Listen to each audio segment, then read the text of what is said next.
Alright, so the next component in the proposal is the sustainability.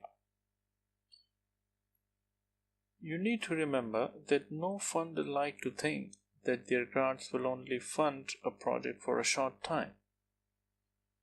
Therefore, before investing in your project, your funder, whether it's a foundation, a corporation, or a government agency, they will want to know how you plan to support the proposed project into the future.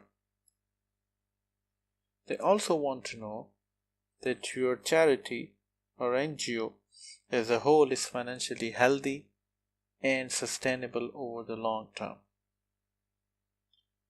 Therefore, you would need to make sure that your future funding section provides a solid and specific blueprint of how your agency intends to raise the money to continue operating its programs and continuing to serve the clients and the community. So, then the next question comes into mind, that why do funders place such great importance on program sustainability? The answer is that you need to consider that introduction of a new endeavor or a new program may have high visibility for a short period, but it failed to be sustainable after initial efforts. If this happens, a sense of resentment with local communities is likely. Therefore, communities may become wary of participating in other opportunities in the future. And if it is perceived that these too may be short-lived, the possibility of this result alone is reason to require grantees to document sustainability beyond the life of funding, even though it can be very difficult. So it is very necessary, if there is an expectation that activities will continue past the program or project completion date, you need to show how the initiatives will be supported in the future.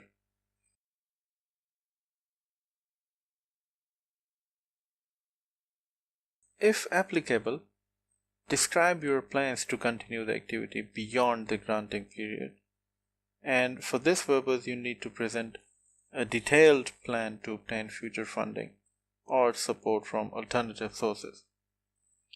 Now I'm going to share some of the suggestions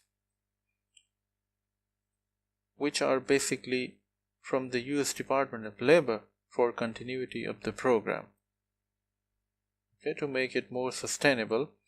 So to continue a program after your initial funding is gone, so you need to consider the following tips. The first one is to base your decisions on data to the extent possible. Now, a good starting point is quarterly performance reports. Assess the projects now compared to what it was 3 months ago and 3 years ago can allow project staff and partners to make informed decisions on any changes or adaptations that may need to be made to meet goals and objectives. So you just compare them and then make informed decisions. The second one is specify target audience. So if there has been a need to change the targeted audiences for whatever reason, make certain it is justified. If the targeted audience was youth referred by juvenile court, for example, but the numbers are low, there may be a need to include youth in foster care or youth from single parent homes to meet the number of youth served as identified in the proposal. The third point is develop a detailed description of what services and activities are planned for sustainability. Now, all activities do not need to be sustained, just the ones that are intended to achieve desired outcomes.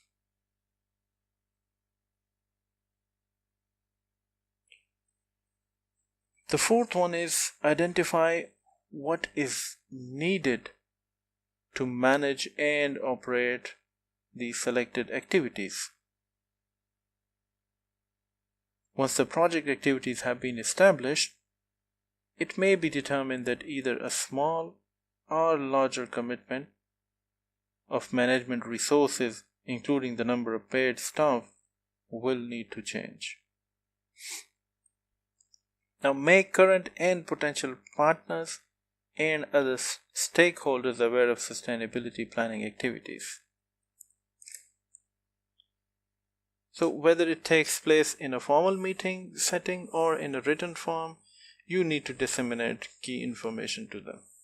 So, their awareness is very important here. And if possible, find champions. So, locate and encourage organizations and interest groups that benefit from the project activities or who are interested in the target group being served. So, those groups or communities will make your best allies. Okay, so these are some of the tips that you can adopt for making your project more sustainable. Now, when I come to the next video, I'm going to be discussing about how can you conclude your project and what are the final thoughts that you need to take care of. Alright, so I'll see you in the next video. Thank you.